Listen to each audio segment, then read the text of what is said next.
In the worst of the pandemic, we saw people appropriately very frightened to come to the emergency room and stayed home with heart attacks. And then when they came to the emergency room, they were extremely ill. I understand why people have been concerned and scared to come into the hospital, but I think that we have seen some people who've waited maybe a little bit longer than they should have to come in.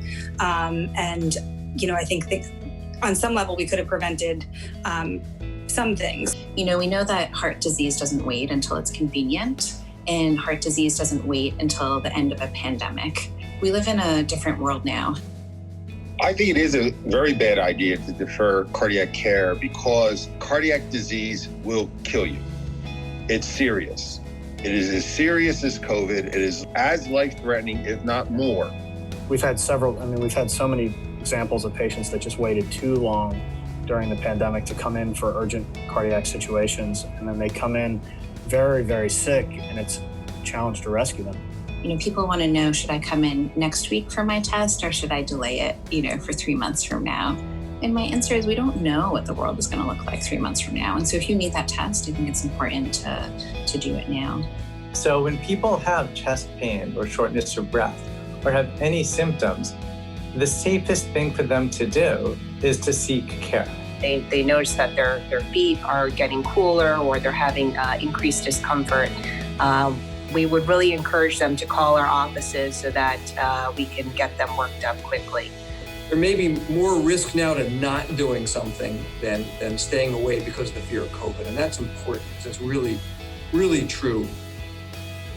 I think that right now is actually a good time to be coming into the hospital. From the moment they check in, either in the office or at the hospital, to where they're escorted to for their procedure, we've really thought through every step of the way. We've taken a lot of steps to ensure the patients are safe and healthy, and the staff are safe and healthy. Every morning they check our temperature on the way in. We test every patient prior to the procedure coming into the hospital.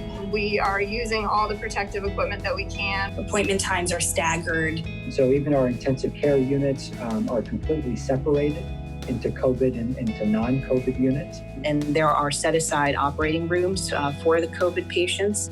There is Purell everywhere. There's even people sitting at the elevators who will press the buttons for you and wipe them down immediately after. Look, we were always careful and always cleaned offices, et cetera, et cetera, et cetera. But with COVID, it's even more than ever. In the middle of March, I felt nervous coming to the hospital, and I do not have those concerns at all anymore. I have more concerns going to the grocery store than coming to work. The pandemic was a once-in-a-century event, and leaders, came forth.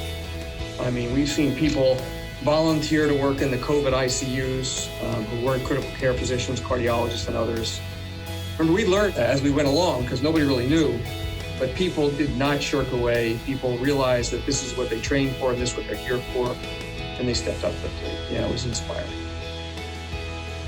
It's been eye-opening to see the community come together. I think even though we've had to social distance, I feel almost that we're even closer. There's like a section on my bike route where people are banging pots and pans, and I think it's really inspiring and really nice to see that appreciation. And I guess the one thing I look forward most when I meet a new patient is shaking their hand. I'm a big hugger, and my patients know they look forward to the hugs for every visit and seeing what shoes I'm wearing. So those two things I want to get back to, hugging my patients and wearing fancy shoes to work. A lot of why people got into being physicians is that not only emotional but physical connection. It's easier when you're seeing someone in person and holding their hand or touching their shoulder. So I think as silly as this may sound, I miss giving my patients hugs.